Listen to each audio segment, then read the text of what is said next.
And so it begins.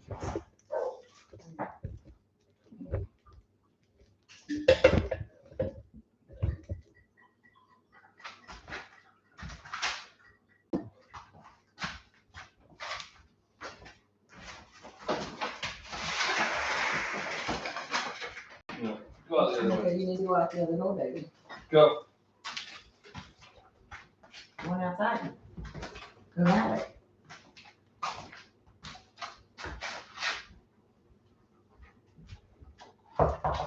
Are you ready? Yeah, now it's on. Oh. Mm-hmm.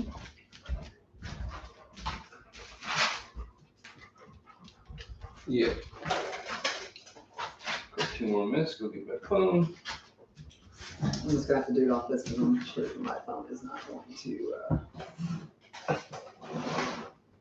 work.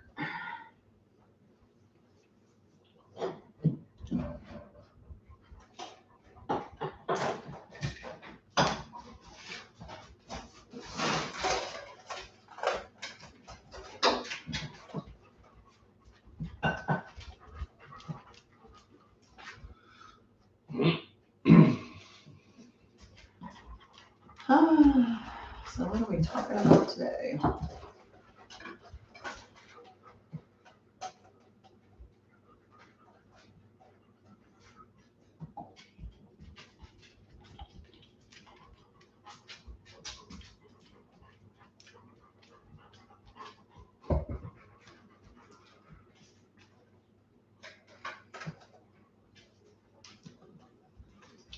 We're going to start talking about Drew and a little bit about Drew and the other Drew.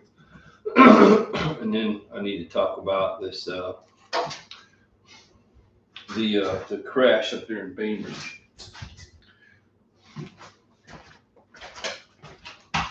And how important safety is. Oh, they had a crash. Yeah. There were several tournaments, and there was like a youth tournament for high school fishing, and apparently they were in a center console boat, like an express, and another boat was traveling at a high rate of speed, and the guy's flew over his face, and he lost control. He died. The other guy is in intensive care, I think, and the other 2 were injured.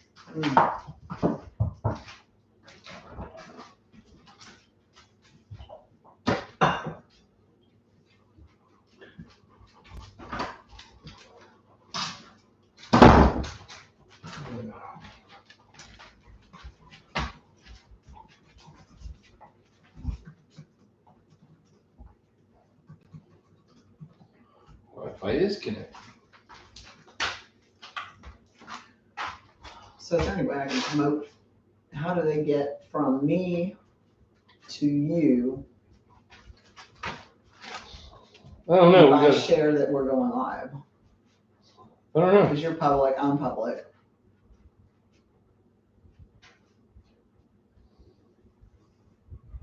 Said add a caption to go live.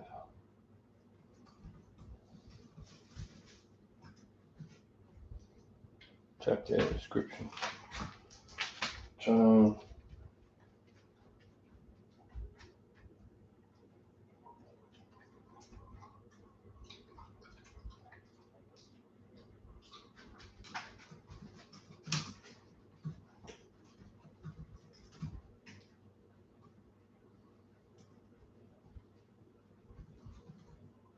Oh, you could tag friends in there too. Well, I'm gonna tag you because that's the only way they'd be able to get to it, right? I don't know. I don't know, baby. I need to have somebody that knows way more about this than we do. Like, give us instructions. Well, you can invite people. See, and it's almost set up. Looky there.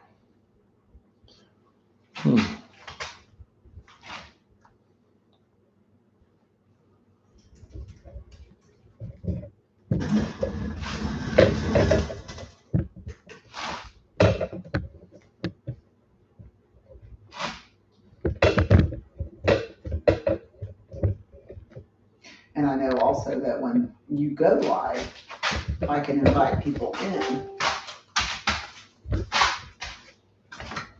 And it's 6:56.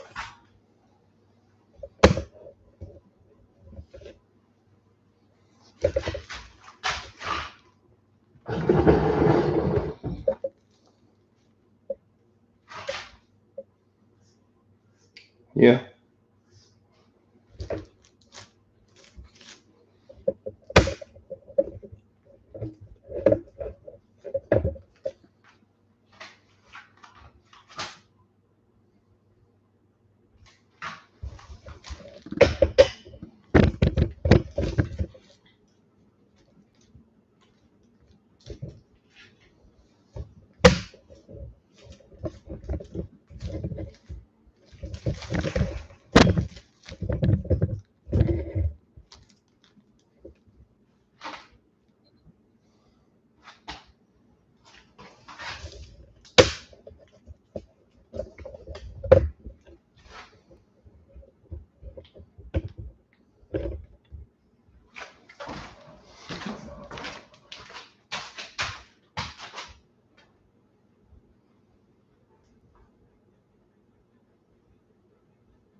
All right. Tell me how that is. Let me click on it.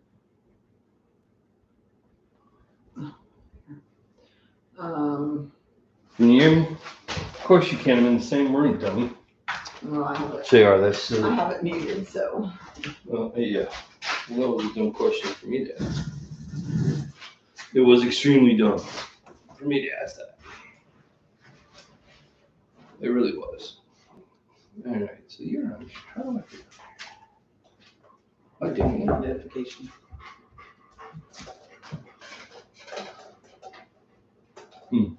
Nope. Oh, never mind then. I guess you gotta do something different.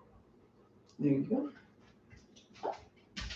Should we really make it bigger? Mm-hmm. I don't know if I want to. You click on it and then you can expand it. No, it's the other button.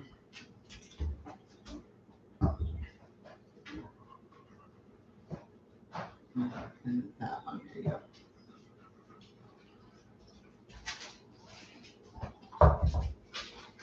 Well, there's a lot of bar right there in front of us. Mm-hmm. There's a lot of bar. Doesn't matter how far I turn this. It doesn't change the angle of that. Well, baby, it's not going to. You're going through your camera. I know. I just don't want anybody else to know that. I got 1 minute left to figure this out.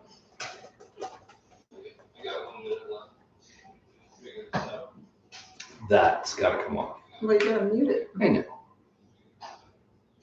Blink. There you All right. I guess I got to keep my glasses on when I talk about so much stuff that's going on. We'll give everybody a minute. You know what? That's driving me crazy right there. So before we get going, hey, it's 7 o'clock. Give me 1 second, everyone. Give me 1 second. 1 second. Let me give everybody else a chance to get on here. Of course, this is, we're live now, but it'll be replayed for those that work late or have other obligations and are unable to attend the live version.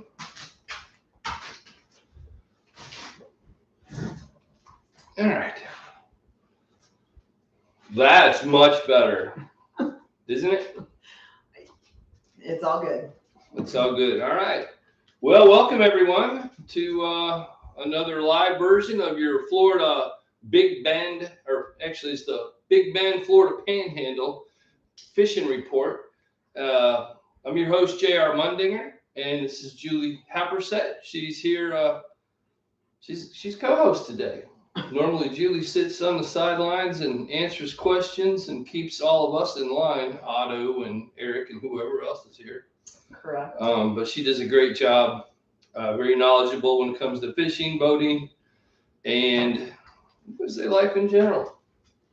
Yeah, absolutely. Keeping you in line and on task. Okay, so without any further ado, let's go ahead and get started this week. We have both tragedy to talk about, and we have a great human interest story, and that's what we're going to start with one of our local professional anglers. He fishes the BASS Elite Series, and he's in his 4th year. This fella went to FSU. He was on their fishing team. He's a local angler. He grew up on Lake Talquin, and he's used that knowledge and parlayed that with his abilities, and has become just a phenomenal angler. And today he won his first Bass Elite Series tournament. He won $100,000. That doesn't include contingency awards. I know we had big bass today. Let's have a big round of applause for Drew Cook. Drew, way to go, buddy. Drew. Good job. It was actually so much fun watching.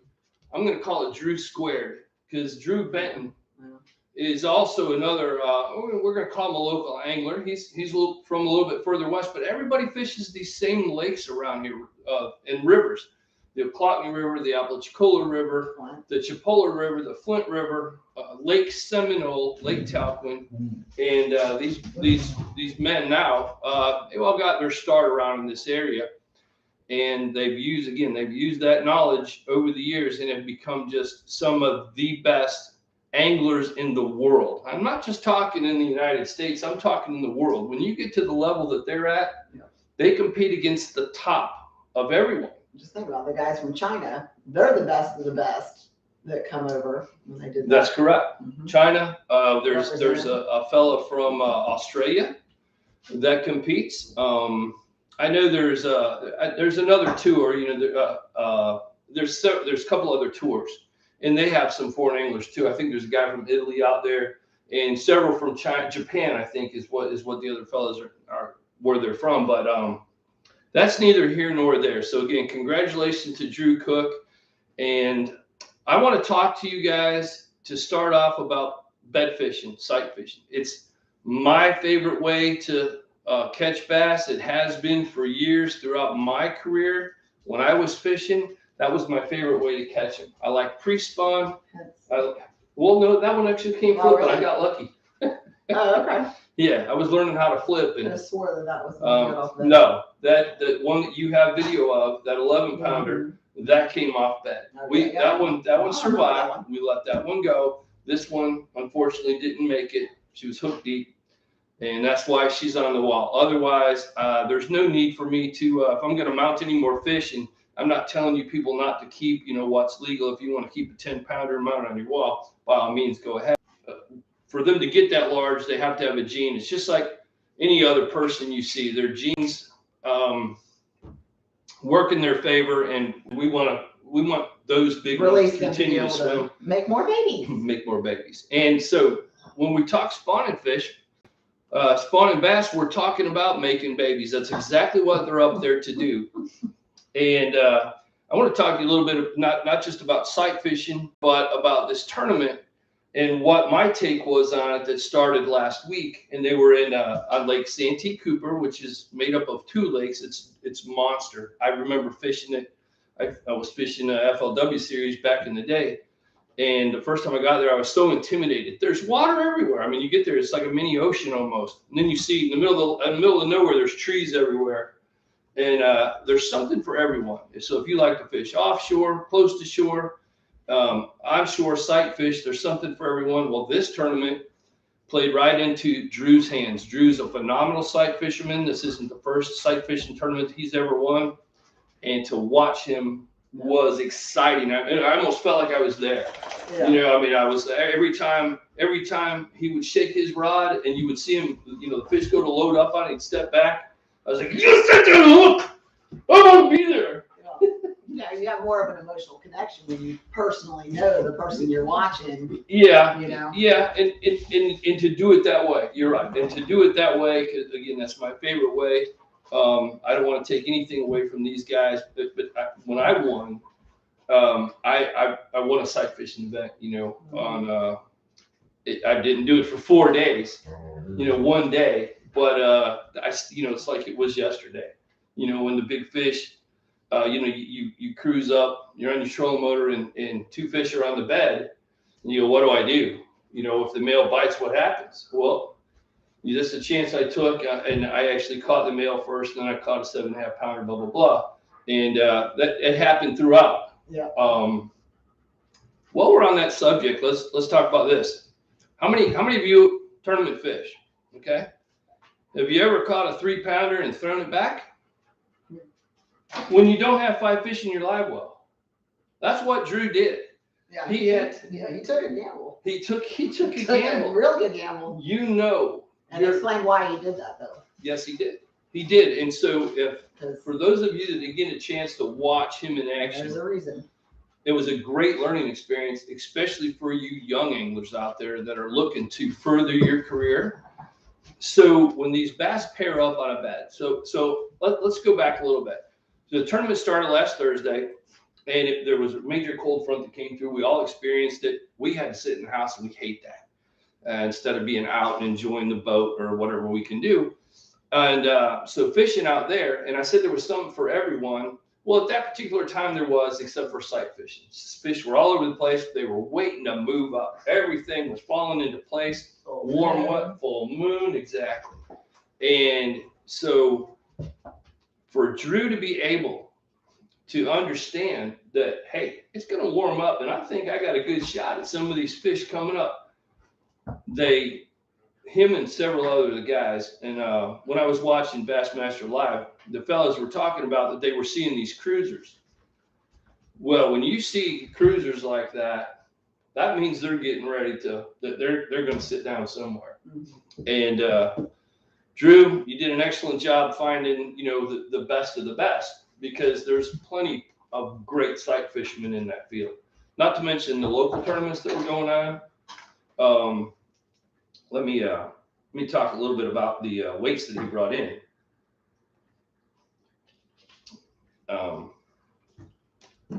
Thursday, the first day of the tournament, we won't even start with that. How many people out there have ever caught a 20-pound limit of fish in the tournament? Okay? Yeah. Your first tournament you did. That was awesome. Okay. How many people have ever caught a 25-pound limit of bass tournament fishing? All right. How many people have ever caught a 30-pound bag fishing in a tournament? Not many. Okay. It's like a bag of a lifetime for tournament fishermen. So over a 4-day period, Drew weighed in 105 pounds and 5 ounces worth of largemouth bass. Now that's incredible. Think about it. That's for 4 days. You've got to catch more than 25 pounds of bass every day to make 100 pounds, and he caught 105 pounds. Well, day one must have been a magical day. That was the extra. He caught almost 32 pounds of bass. Weighed in 5 bass for almost 32 pounds. So that's incredible. Yeah. And what's even more incredible is that wasn't even the biggest stringer of the tournament. There was 2 other guys that brought in bigger stringers than that toward the end.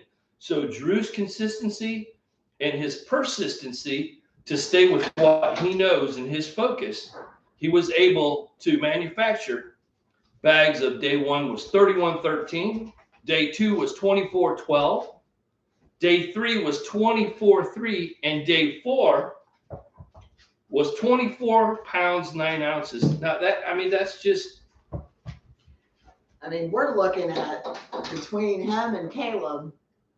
Do you see the day difference? 30, basically, because he was so consistent with the 24 plus a few ounces here and there. That day 1 was what sealed it. Yeah, not 31. Well, and Julie's got a great point. So the fellow named Caleb Kufal, which let's go back a little bit. Now here's some of the names that were in the top 10. Greg Hackney, the Hack Attack.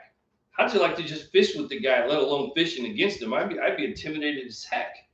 Brandon Polinick, another multiple winner on the back on the tour, angler of the year. Him and Hackney were. John Cox, in his short career, he's already a legend in the sport. The best shallow water angler, bar none. John Cox, and Brandon Cobb has won. Drew Benton, former champion in FLW and BASS.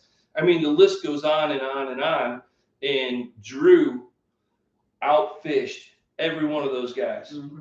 And so what Julie was mentioning before was Caleb Kufal, I'm not sure how to pronounce his name, but he had 3 days. We're talking about these monster bags. He had 103 pounds in the tournament. Now, Drew had each day 24 pounds or better. Okay. This fella on day 2 only weighed in 4 fish for 13 pounds. And he weighed in 103 pounds for the tournament, folks. 103. And he wasn't sight fishing.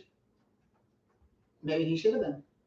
Maybe he should have been. You're right. Maybe he should have been. He might have won. So there was a couple other pros that were just sight fishing exclusively, but that's what Drew, enjoys doing. He's made that comment several times. And well, I didn't get to see it. He mentioned how if he would have had that morning bite, which he wasn't able to get going as of yesterday. So did he get anything early this morning? Because he's been fishing specifically with certain baits that he likes and just wasn't able to capitalize on that morning bite. That's right. So when you're sight fishing, and it's especially this time of year, there's basically no morning bite. Even if you have a female that's locked on from the night before, or fish that are on that bed from the night before, and that water temperature drops, a lot of times they'll back up. They're not going to do their thing in when it's 40 degrees out. As soon as that water starts to warm, and us older guys will learn this, or we've learned this over the years. I've actually fished tournaments before that I was just specifically sight fishing, and I sat in Jack Wingate's restaurant until 9:30 one morning. It was so cold up there. It was 30 degrees when we went to take off, and I asked the tournament director, I said, "Can I stay in? I'm cold. There's no reason for me to go out. I'm fishing for bedding baskets. We don't care. You want to be stupid and stay here and waste your time." Right. Well, I went out at 9:30. Of course, by the time I get to my spot, it's 10:15. One bite, then another. I won the tournament. I only fished for 5 hours. But remember that if you're sight fishing and you go out there in the morning and you don't see anything, it doesn't mean anything. It doesn't mean you're not going to catch fish. Sometimes you got to give them a little bit of time to bite. So again, kudos to Drew and both Drews. Again, Drew squared. These guys have it down. We've got a couple other sight fishermen. Clint Brown, out of Bainbridge. The guy can catch fish off a bed in 8 foot of water. I don't even know how you see an 8 foot of water, but he'll do it. All these guys are that good. And, God bless them all. I wish I could be out there and watching them in person, but, I'll take the. You live vicariously through them. Exactly. So anyway, back to bed fishing. Drew was throwing. Drew made mention multiple times he's throwing a big bite baits and tilapia colored. I think some kind of sparkly stuff on it. It'll be all over the website. All over different social media outlets and media outlets. I'm sure that all the stores around Santee Cooper, somebody went up there like Otto would and just pulled that row of baits off that rack. But just like Otto says, it's not always about the bait, it's about the technique and the presentation. So if you're not skilled at that, just because you use the same bait that somebody else is successful with, doesn't necessarily mean you're going to catch fish. You're right. I agree with that 200%. But when you see a guy win $100,000 with bait, I want some. It makes me want to go buy some big bite baits, and I hardly get to bass fish anymore. I want to go tomorrow, but I can't. Anyway, so love to sight fish. I talked to you a little bit about Lake Talquin in our area. I just had to go into that and tell everybody about that. It's very, very exciting. And not only that, because he won with the powerful bags he weighed in, but the way the whole tournament transpired, they canceled Saturday. Right, yeah, that number, like, you don't see that. No, Yeah, and they long fished over Monday again. Monday, championship Monday. And I don't remember a championship Monday. I mean, for a cancellation, I figured, okay, let's just give it to Drew. But they fished today. Yeah. And thank God he was able to do what he did. But to sit there for a day when you've got a lead, he had like an 8-pound lead or something. Oh my God, you just can't. I don't even know how you even focus on doing it. I don't know, but what do? You just sit there and like fix your rods and make sure your stuff's all in line, and like, what are you allowed to do? Well, you can't talk to other people. You can talk to other tournament anglers, and he rooms with Drew Benton out there on the tour, so they can converse, and I'm sure that helped him a bunch. And Drew, Sunday, Drew Benton, he pounded a 28 or 29-pound bag. Let's see what he had on day 3. Yeah, 28-13. Now he started out on day 1 with 17 pounds, and then caught 22 and 28, pop him up in the top 10. And then today he only, he had 4 fish, but Drew Benton was looking for big fish. He wasn't out there just to put some 3-pounders in the boat. Right. He had a lot of ground to make up, so he's looking for 7, 8-pounders, and so he was on the trolling motor all day. But for us weekend anglers, I mean, hell, I take 4 fish for 10 pounds. That's fun. I'm not going to win no money at a tournament like that, but it's a lot of fun. So we talked about Drew's bait. Drew's got his own technique that he likes to use. You'll have to watch him and focus. That boy's got some focus. Holy cow. I mean, you have to block everything else out. And to be able to watch, especially multiple things going on at one time. Another fish is crossing the bed. You want to make sure you catch this one and not that one. So we'll go back. So Drew threw a 3-pounder away, because many, many times when bass pair up on a bed and you catch the male, the female is like, she could go bye-bye. That's right. She could go bye-bye. She wants to find another male. It's that time of the season. They're an animal. They're looking to reproduce, and they really don't care who they call daddy at that particular time. They want to get it done. And so he threw a 3-pounder back, and I'm not sure if he caught that particular female. I think he did. But the proof is right there, $100,000 and sight fishing. I know I keep getting sidetracked because I'm so excited about that. But talking about Lake Talquin, it got cold, the cold front. The fish were up in the lily pads and a bunch of spots on Lake Talquin. They were getting ready to bed. Males were everywhere. 2 nice 2.5-pound males. And that cold front knocked them out too. They had moved back. There's all around Lake Talquin, there's a ledge on the bank, and then there's another little ledge not far from it. And shell beds, make up that area, and maybe some stumps or stick ups, depending on what part of the lake you are. And so that's where I was catching some of the bass, was back off that, that first drop. But I bet after this week, I bet they're back up there again. Yeah, they're not pulling all the way out. They're just going to that secondary ledge. That's correct. They're not going to. Yeah, that's exactly right. Yeah, and they're not going to drop back into 25 foot of water. So if you're looking to go fishing on Lake Talquin, I would concentrate in the lily pads. And if you didn't get to watch the Bassmaster live over the last 4 or 5 days they had it, you might want to go back and look at some of the clips from there. And there's great information on what they were doing. Michael's here. We got a lot of people on tonight. Matt. Tony. Hey, Tony Young. How you doing, buddy? Good to see you again. I saw the turkey you busted the other day. That was pretty awesome. Pretty awesome, bud. One of these days, I'd love to go turkey hunting. I never have. But you can call him. I can't call him. You can.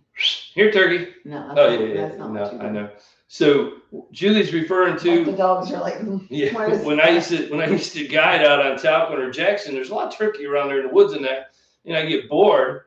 Or if I was practicing or finding fish for customers, I'd sit out there and They have wild turkey that you can see them just walking along the yes. woods. And I could actually call without a call or anything. I could just call turkey. It was kind of cool. I'd love to try it one time before I get too old. So I want to shoot them with a bow and arrow. Yeah, no, I'm out. All right, I'll stick to fishing.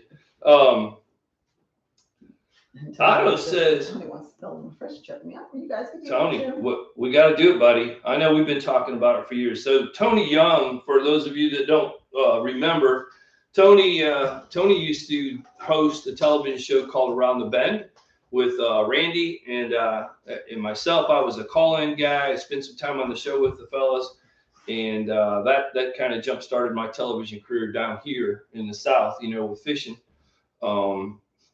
And it'd be nice to see that come back. It really would.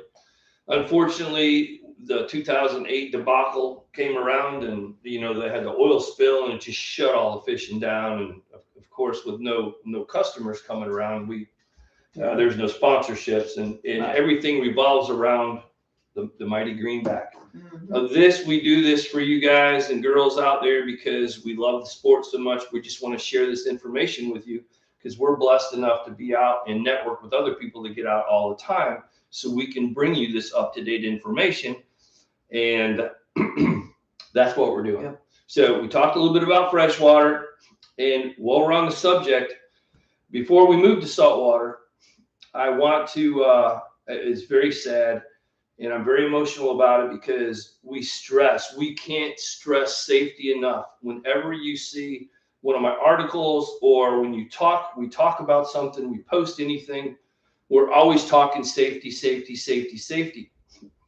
And there was a tournament up on Lake Seminole this past weekend, multiple tournaments, and there was an unfortunate accident. I believe weather had, something to do with it, they said, and there was someone died from it. And just please, everyone, just be careful out there. It's not worth dying for when you go out fishing. I mean, and I'm guilty. When I was younger, I was a 75 mile an hour guy. I'm that guy who was bulletproof, but I've been running boats for 40 years. But you don't know. You hit a stump, steering cable goes out, you never know. And especially running that Flint River. It's only so wide, and you've got some mean turns. And even if you're an experienced boat driver and you have wakes from other boats that are going back and forth, and you go to make one of them turns at 45 or 55 miles an hour, and you don't have that trimmed down, or your jack plate in a certain point, and you're not able to run through that, don't take a chance. Because I can't. So 3 tournaments I've been in over the years, come around one corner, coming out of the boat basin in Bainbridge, running toward a dam, and it's the same place all the time. Boat flipped over, guys are in the water bobbing up and down. One great thing about tournament fishing is they make you wear your life jacket. That's one great thing. Yeah. The older I get, the more I'm about. I would really like to see bass fishing tournaments go somewhere to how they do saltwater tournaments, so you don't have a blast off. I don't want to see 100 boats take off out of the same place, or 200 boats. It's ridiculous. You wait an hour, and you got a guy in the back of the line in a bullet that'll run 84 or 88 miles an hour, and you got a Stratos with a 200 on, and you're running 65. This guy comes flying by, and the only thing in the water is his prop. Right. That's ridiculous. I mean, I understand, you want to beat the other guy to the fish and blah, blah, blah, but something's got to be done, Especially in the smaller areas and smaller fisheries. Lake Seminole is a perfect example. You run down that river, and I know a lot of you guys are mad at me for saying this, but I'm sorry. I've been doing this a long, long time, and I've had a lot of us, we've had fellow anglers, get hurt really bad in past winning these tournaments, and I don't want tournament fishing to stop, don't get me wrong, but there's got to be a better way. You can take off out of multiple locations. You can take off before a designated time, whatever the case might be. And of course, you can run around the lake. Nobody's telling you not to run up and down the lake as fast as you want to go, but you eliminate that race into hole number 1, hole number 2. And when you got 200 boats in a tournament, you can't wait 10 minutes between each boat. Right. you'd be at 2 o'clock in the afternoon before your flight got out. So I'm sure there's a way that it can be done. I just, you're never going to make everybody happy. So moving on, it's tragedy for all those involved, and prayers go out to their families. We're going to move to saltwater. And Mr. Otto's not here, but he did send me some information. And Michael Amon, I don't know if you're in a spot where we can call you or not, but I was hoping to get you on. Does he have his phone ready? We can try to get a hold of Michael. Well, let's see if we can do that. Because he went out with a fella out of Keaton Beach, and they absolutely demolished the fish in between storms over the weekend. And Otto was telling me the same thing. So let me get Chris Harwood. Chris has got some information we can share. Thanks, Chris. For those of you that don't know, Chris and his wife, and I'm not sure the other fellow, they have the Florida Redfish series. And did they just have their last tournament over the weekend, or a tournament this past weekend? Or is it next weekend? I don't know. He's said it the last couple times. So, Chris, if you had your tournament, let us know. If not, when your next one's coming up. Flounder. Anyway, so it's really the tournament trail is really doing well. There's Michael's eating. Sorry, buddy, didn't mean to bother your mean to bother your dinner. What's for dinner? Yeah, so Chris said it. Yes, it was a Chris order. Okay, Jimmy Milton must be the other fellow that he does this with. So check it out. Florida Redfish Series, is that right, Chris? 30 teams they had show up. I'm sure that was pretty decent payback. And one of these days, I'm going to get me a partner that I can just sit in the back and enjoy myself. Like, Eric, if you're out there, we need to fish again. Well, you're working on it. You're working on it. See how he easily replaces me?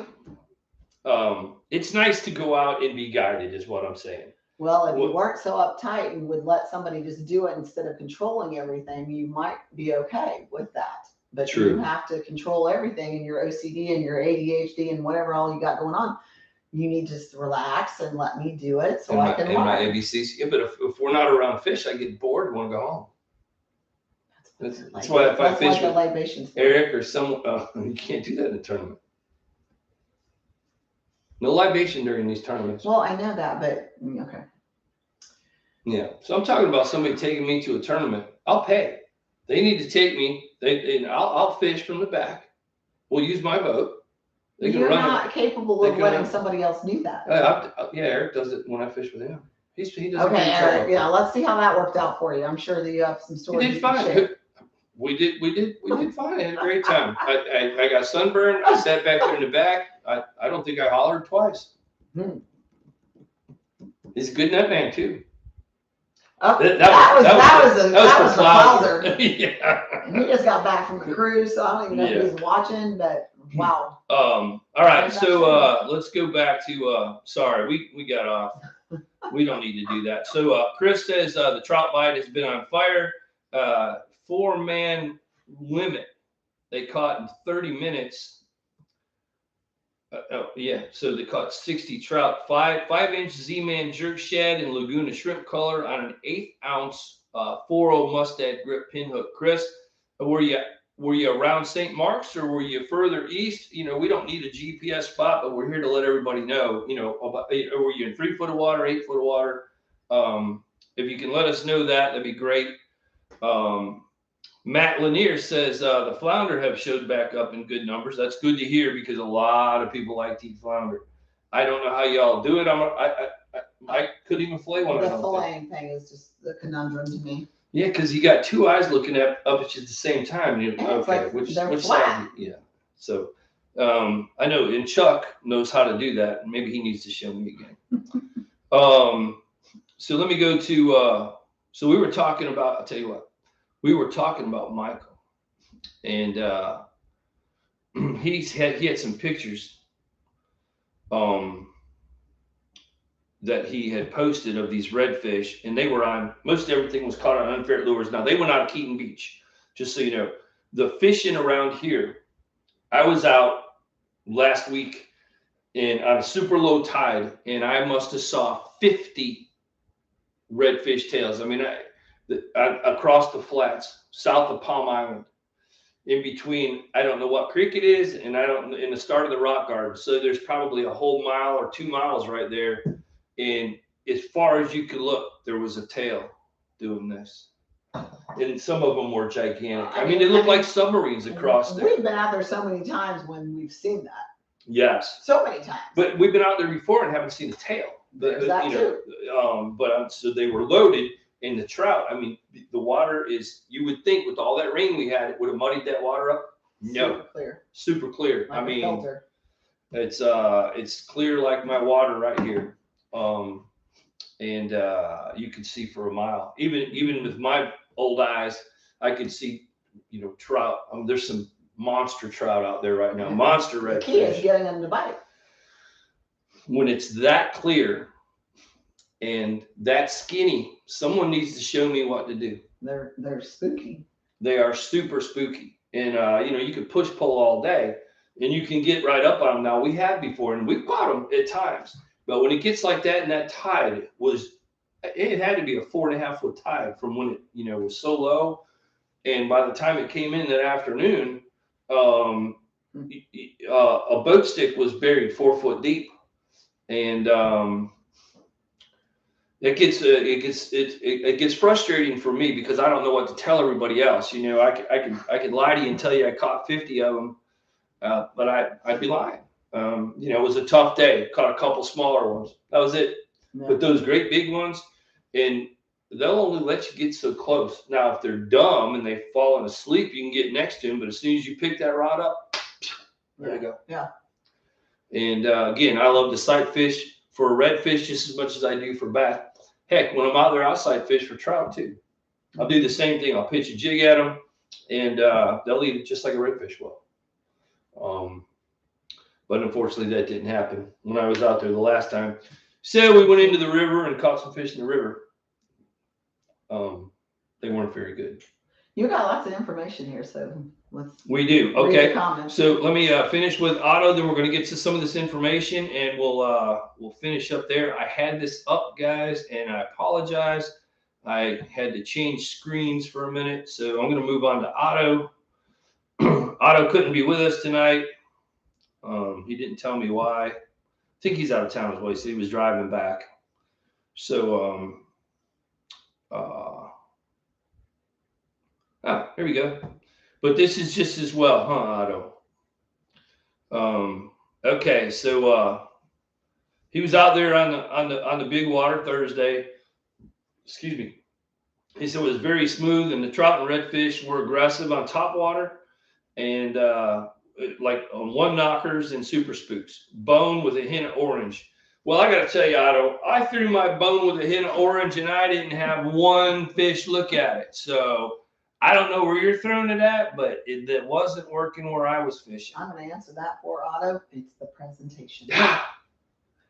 Well, I knew someone was going to say that. I don't know, but I picked up my favorite trout-looking thing. It looks like a mullet. It's a one knocker. Fired it out there on my 30-pound test braid. Let it sit. Let it sit. Whoosh. And it missed it. No, I got that. Oh, okay. 22-inch trout. It's the only one I caught on top water. Trout like top water for some reason. They do, but not a redfish will look at it. As a matter of fact, the redfish, I would get it by a redfish. I'd walk it because I could see a tail. I'd walk it near, and as soon as it got near the redfish, boy, they'd shoot off. Otto says presentation. Yeah, I got your back, buddy. Yeah. What is this, gang up on JR Day? So he says the golden orange bellied redfin in gold ripping /70, which I think Michael likes the ripping. Yes, he did. Of course, we all know about how the conditions went icky by the weekend, and then some guys got out in between the storms on Saturday, like Michael. Several others did too, and they fared very, very well. I think when you got that cloud cover and a little bit of wind, I think it breaks up. Though I know it does for me. It breaks up the water, and it's much easier to catch them on those calm, dead glass days. it's kind of tough once you get past like 9, 10 o'clock in the morning. Sun gets high, and then of course fish can see everywhere. Right. I think that makes it a little tougher. He also says, Sunday the wind was terrible, and but being from the north, the conditions weren't as bad if you were closer inshore. Good number of overslot reds were located just west of Osceola, almost as far west as Gray Merrill Rock. So that's probably the same reds that I saw. And he said they were liking stick baits and gold Aqua Dream spoons. Well, Otto, I threw an Aqua Dream spoon until the spoon fell off and turned into a fork. And I didn't get by it. Yeah, lips, plugs, top water, and Aqua Dream spoons. So is Aqua Dream the brand for the spoons? It's the brand. So we throw a Johnson or an Aqua Dream. Right. Like it's kind of a local bait. Is that the one that has the textures Yes, into it? It's embossed. Yes, embossed. Yeah. And they come in different colors, and I've seen other people catch them on blues and reds. I never have. It's always been gold. But remember, I haven't been doing this as long as these guys. These guys are weaned on this stuff down here inshore, and there's so many good red fishermen and trout fishermen. Yeah. And it's nice to hear from them, and that they share this information with everyone out there, because I know it helps. It definitely helps me. What I would say is you get the bait and you practice with your presentation. If you get a bite, what did you do in that moment and recreate it? See, that's a great point. Because when Julie was learning, sometimes she would be catching fish and I wouldn't. And I'm in the front of the boat, I'm picking apart, points of grass, and I'm seeing rocks, and I'm seeing this under the water with my polarized glasses. And that's one thing I didn't mention earlier. And I suggest everyone that goes out there to fish, you invest in a decent pair of polarized glasses. Yeah. I use Costas. I look for them. I cruise the internet to try to find them at the cheapest price, because we all know what's going to happen with an expensive pair of glasses. At some point, they're going to fall in. But they do make other things to protect your glasses if they fall in to help them float. I know some people like Ray-Ban. Some people there's so many different kinds out there. I'm a Costa guy. I've been using Costas for as long as I can remember. I tried to use Oakley's back in the day when they came out with their version of polarized glasses, but the lens just scratched too quick. Yeah. I also use glass. Glass lenses are key. You can use plastic, and people say, oh, glass is so expensive and it's heavy. Yes, it is a little heavier. And it is more expensive, but there's a reason for that. There's a reason for that's correct. So you scratch plastic, and you're going to go through 2 or 3 pairs of those in a couple seasons. And some of my Costas, the frames broke on them. I bought another brand new pair, $240 Costas. I popped my lenses out of my old ones and put them in my new frames. And after you YouTubed it on figuring out how to properly do it. You damn right I did. Yeah, I wasn't going to take a chance. You had to add that in there, that disclaimer. You didn't just go pushing on these things. I tried, and I would have broke the glass. But there is a way, and it's actually once you do it. So if you want to change your lenses in your Costas, I'm going to tell you how. Get yourself some warm soapy water. Stick your glasses in a bowl. Put it in a bowl. Put your Costas down in there. Let it sit for 5 minutes or so. Let everything heat up. Push your thumbs against where your temple is. This part of the glass right here pops right out, and you pop them in the opposite way you put it out. And anyway, so I have the glasses still, and they work just great. Work for me. I don't know if you cut yourself, don't blame me, or you break $200 glasses. Yeah. Anyway, so let's move on. We get sidetracked so easy. Yeah, it happens. So Otto says first 3 days of this week, you want to get out and do it. I'd love to.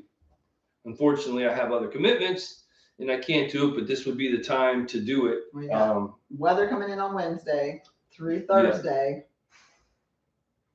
Supposedly, last I checked. Mm-hmm. Yes, I haven't looked today. I was extremely busy. I don't even know what I was doing. So Otto spends a bunch of time on Lake Ammonia. He loves to fish over there. one reason is because there's no water in Lake Jackson. Even with the 5 inches of rain we got, I don't think it brought the lake back up too much, if any at all. Tony Ferris messaged me. He said it came up enough. You could get, he could probably get his small boat in there now. That's great. 8 more inches of rain, and we'll be able to get John boat in the lake. You know, and then the fish are going to all scatter, and it's going to take us 8 months before we know where they are again. But at least we'll be able to get on the lake, right? Well, we just need a really good hurricane season to Yeah. soak the lake and have one of those With- long-term. Yeah, without anybody Dredges. getting hurt, though. You know, every time we have a hurricane, you know, power goes out, people get displaced, and we don't want anybody that. we don't want for that. the sake of having a lake No, come back no, up. it's not worth it. As much as we'd like to have that lake back, we don't want that to happen to anybody. So Otto says on Lake Ammonia, the buck bass are definitely aggressive, and they're attacking a Zoom, Ultra Vibe, Speed Worm, and the Z-Man Fatty Z. Watermelon Red on brighter days and overcast days. He's throwing June Bug and June Bug Red. I have to agree. Those same colors are going to work on Lake Talquin right now in different parts of the lake. Now, of course, there's always going to be some guys there. Well, I caught them on black and blue. What you talking about? Of course, you can catch them on other things. We're just letting you know of what's working for us. So there's no way, there's not enough time in the day or days in the week or weeks in the month for us to get out there every day and try all these different baits. So if it helps you, awesome. That's why we're here. And if you have anything to add, we'd love to put it on there for everybody else, you know, but you know how fishermen are. They don't want to share their stuff.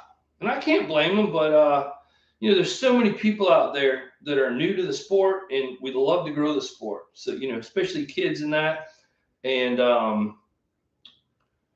like Otto says, doesn't matter if you're throwing the same bait he is. It's a lot about presentation. So when we give you this, it's a good place to start. You can, especially like Michael. Let's move on to Michael real quick. And he was saying they were catching fish on top water, and oh my gosh, he caught them so many different ways. Branson says, "You tell him, Julie. What is that about?" Well, because what is that about the tournament thing? With yeah, I know, kidding. Oh, Matt Lanier says use the Ned rig, and Otto says that too. That's a favorite of his. I haven't thrown one yet out there in the flats. I'm going to. Now, one thing I do. I love saying do. I don't know why. One thing I do that I shouldn't do, but I do because I don't want my reel to be to get wind knots constantly. And if I do get a wind knot, I use 30-pound test braided line, so I don't get so it's easier to pick out. 20-pound and lighter. Some of these guys are throwing 15-pound out there, 10-pound, but they've only got their reels folded like this. And when I'm out there fishing, I'm fishing for great big fish. You know, and when I get one on and it zings, you know, 150 yards of line, I want to be able to. Or not to mention if you get a sharp one. Yeah. So I'm kidding there, but you know, we all fish for the same size fish. But if I do happen to get that fish of a lifetime on, I want to be prepared. Not that you guys can't catch them on 10-pound, because some of you guys, you know, that's the way you get bit. You use the lighter line. I'm old school. Give me a meat stick and, you know, 50-pound braid or whatever, and I'm happy. Eric's like that. He'll fish lighter and tackle. Oh yeah, he does all the time. He does all the time. I probably don't break off as much as he does. And I don't get as many wind knots, but I can't cast as far either, and I don't get as many bites. So you sacrifice one for the other. Mm-hmm. Yes, Chris, you did miss the how to net a fish segment. Okay, so Michael says he was down fishing out of Keaton Beach, and they caught him on lip plugs, top water, and Aqua Dream spoon. So the spoon is ready because we've been out this year, and I haven't caught the first fish on a spoon. I think that water is getting warmer than ours is, and they have more grass down there. It's definitely more stained than what we're fishing. Mm-hmm. That might be a part of the reason why they're catching more on that. We obviously don't have the numbers around us either, like they do over there at Keaton and Steenhatchee area. But not that we haven't caught them up here. You know, there's plenty of fish. They're just you got to work for them around this area. If you're going out of St. Mark's, I really can't tell you where to go just to set your boat down and be on a bucket of fish. They're out there, and there's redfish again scattered on that flat. So if you line yourself up on Gray Mare, where Gray Mare is at, and you look straight west, the same amount of distance off the shore, that whole flat out there is just full of fish, and it's And just rocks. in rocks. That's correct, and that's why not. I don't recommend you going out there if you haven't. Don't run through it anyway. Yeah. Come in from the stake line, work your way up there, and ease your way around there, and you'll be fine. I see a lot of people out there right now on a higher tide. They're using a popping cork, and they're using live shrimp, and I've been out there and done that and not caught anything. that's correct. That's right. And there is no presentation to that part of Nope. it. That's just if they swim by and they smell it and they want to eat it or not. But Yeah. I have to agree with Julie. I don't think there's any kind of presentation on a live shrimp, Popping cork. or a pinfish or any cut bait on a popping cork. You throw it out, you pop it, let it, you're attracting the fish. When you're using a popping cork, you're not out there to well, okay, popping cork's going to do a couple things for you. One, it's going to keep your bait at a level that, where the fish are feeding at. So if you're fishing for redfish, you want to be closer to the bottom. If you're fishing for trout, you want to be further up off the bottom. Redfish are usually feeding down for shrimp or not crawdads, but crabs, things like that. And the trout are chasing bait fish, and they're chasing anything, but a trout will actually come up in deeper water to the top and chase bait, where I don't think a redfish will as much. Right. So you can vary your depth with your popping cork. The other thing it does is it will attract fish because they like that noise. It's like a one knocker. Just exactly like top water. I mean, any of those. 200% right. Just like anything else. What's that noise? I'm sure those of you that have fished out there before have had a trout or a redfish or something come up to your bobber and eat it and try to eat it, including pufferfish, which will destroy it. They will. They'll take a big chunk out of it. I like orange. I like orange for two reasons. One, I think fish like orange, and two, because I can see it. I love chartreuse. Problem is when you get it out there and you get glare, I can't see it. It like disappears in the wave. So in green, why someone would sell a green popping cork is beyond me, because that really blends in with certain watercolors. Yeah. So something bright, yellow or pink. Now, see, I don't catch anything on pink. Why is that? I hate pink popping corks. I catch stuff on pink. And I have pink shirts, so I'm not afraid of the color. It's just I never do anything on pink. Julie likes pink. She never catches anything either, so she's lying if she says she does. I do. Okay, maybe she has once or twice, and she used to be the popping cork queen. There is I knew Otto would have something to say about this. There is a presentation method to soft jerk shad under Cajun Thunder or Equalizer. Twitch, pause, and repeat. Okay, we were talking about live shrimp though. Mm-hmm. So what you got to say about that? Yeah, Otto. We're kidding, buddy.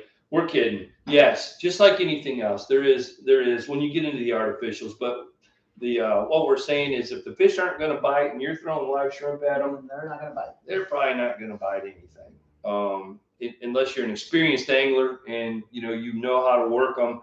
And we're talking about average fishermen like myself out there. All right, what else do we got here?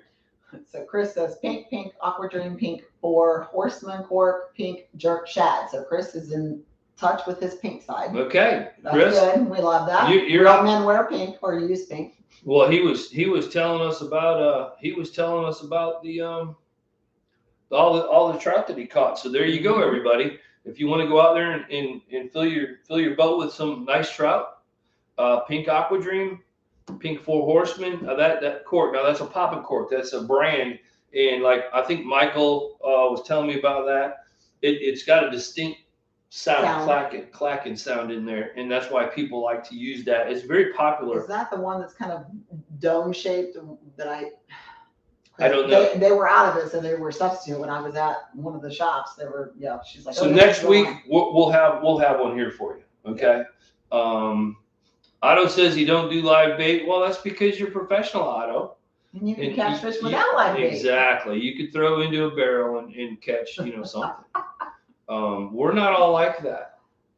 All right. I guess that'll about wrap it up this week, huh? Is there any Matt Lanier caught a double slam yesterday.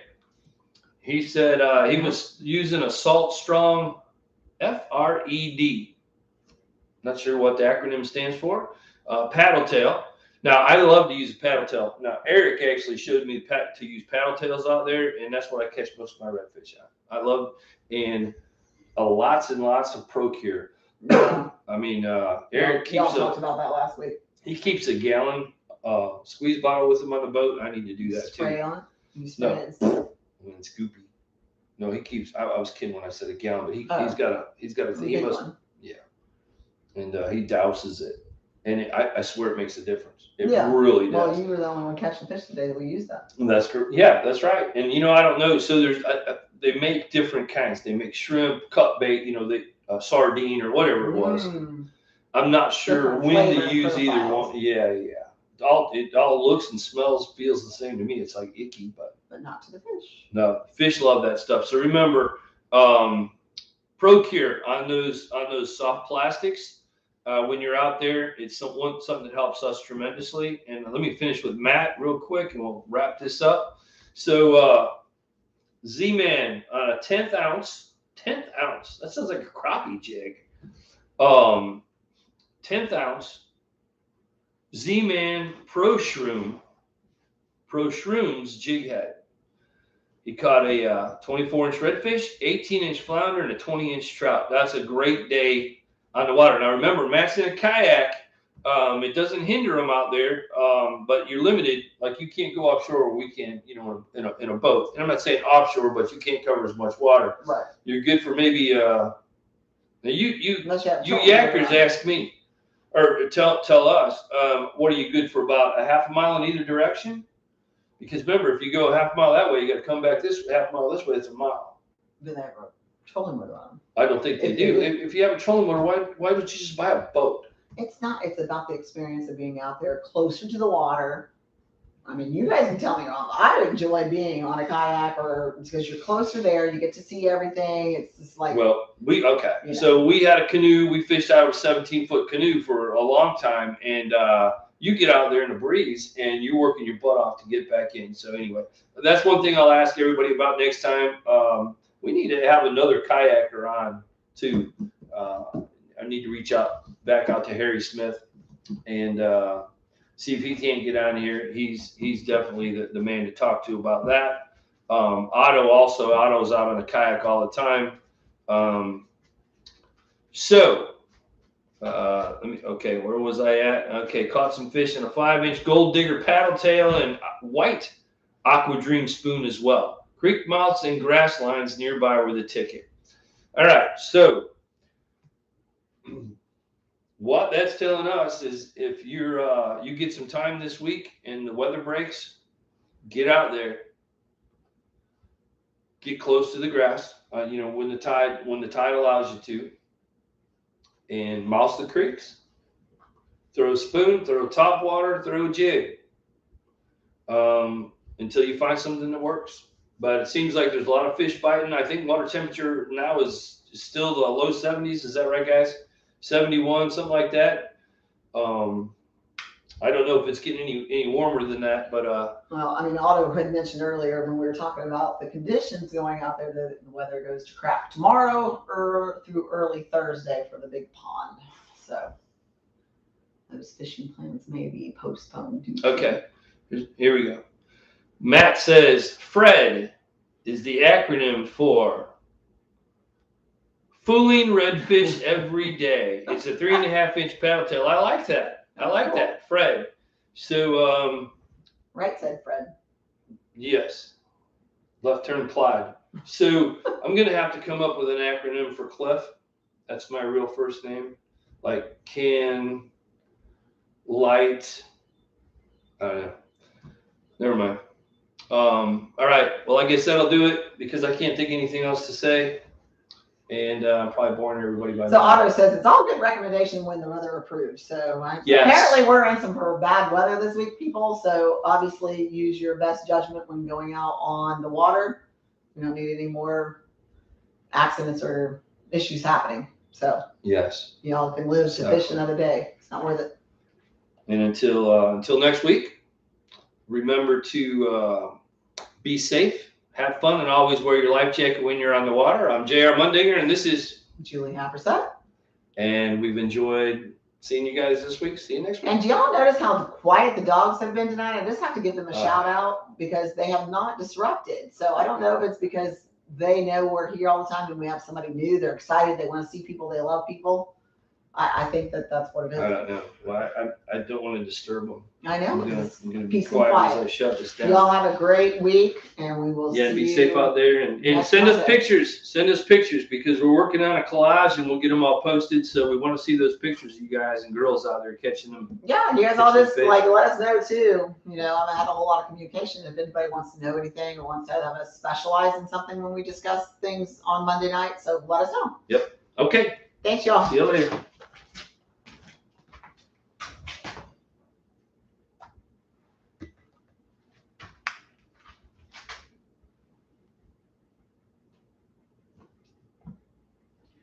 Oh, Kayla needs to do my hair. I've got like serious 1-inch gray roots. Well, that was a lot of good, interaction through comments tonight. I think Woo! Yeah, it's getting a lot more so. I saw like tons Yeah, and when tons there of were likes all the come likes, up. I saw some angry face. So I wondered what that was, but Really? Is So there a way? that's Is there a way to look back and see it? I have no idea. I think there is, but